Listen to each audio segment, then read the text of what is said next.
Naomi Feil calls the validation technique, use the preferred sense, her favorite, because it allows her to quickly get into the world of other people and use language that harmonizes with them. The preferred sense is a concept from neuro-linguistic programming created by Richard Bandler and John Grinder in the 1970s. In short, every person takes in information from the environment using one of the 5 senses, like a filter. Bandler and Grinder found that most people are visually oriented, but others are auditory or kinesthetic, which includes feeling, smelling, and tasting.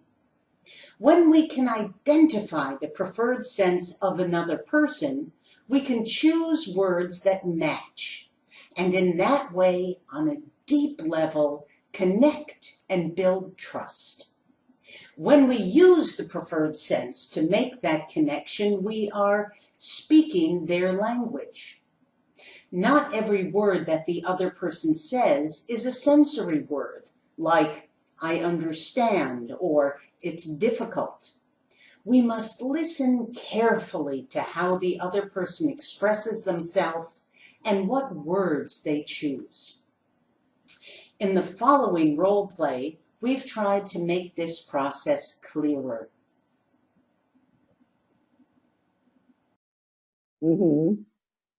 How are you doing today? You want me to answer that now? Well, I could be doing better, but I'm doing as well as I can. I don't know if I got enough sleep, but yeah, I think I'm trying to stimulate my dormant brain cells into action so we can have a little more interesting conversation. So I guess on the whole, to answer your question, I'm doing all right. On a scale from 0 to 10, I would say an 8, between a 7 and 8. Okay. And what have you got planned for today? That is a very good question because my memory is terrible and it's getting worse. So I do forget what I'm going to do today. So I have to rely on this event schedule here. I'll show it to you here. My goodness, that's a full schedule. Yes. So today is Saturday, correct? The 8th? I'm looking, but I do not have anything for me after that.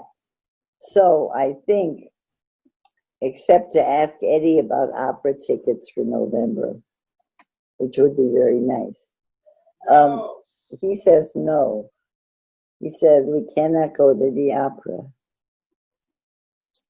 How do you feel about that? Pissed off. Of course, that's not a good term to use in a... You're allowed. Yeah? Okay. How are you dealing with this COVID thing? Well, I get pretty well because we don't go out that much anyway. And there hasn't been any plays. Like Ed and I don't, if we had a choice between the opera and a musical, we would go to a musical. We wouldn't go to the opera. So not going to the opera in November is not a terrible tragedy for us. However, I don't think we've suffered a lot with it since there are no...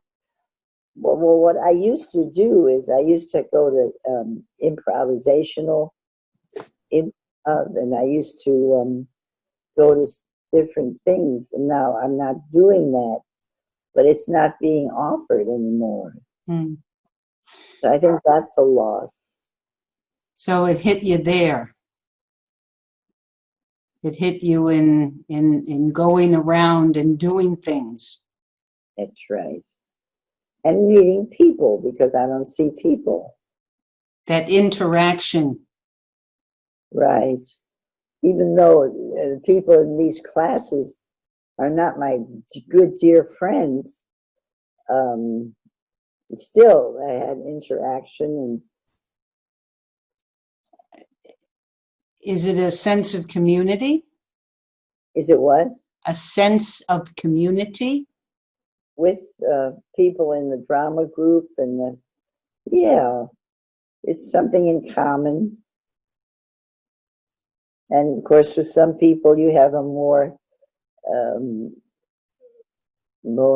word that I'm using. Camaraderie? Yeah, some people.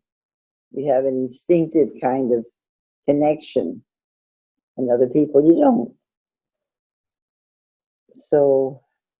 So you're missing the connection. yeah, that's right. Hmm. No one that I have that connection with, Yeah. Okay, so how did I do on pulling out the sensory words? It seemed like you were kinesthetic. Yeah. Yeah, no, you were able to help me say how I felt. Experiment and train your ear to hear the word choices others make. Listen to the videos on this YouTube channel and write down the sensory words you hear. Try the experiment with a family member or colleague. Ask the other person to describe their most memorable dining experience or favorite vacation.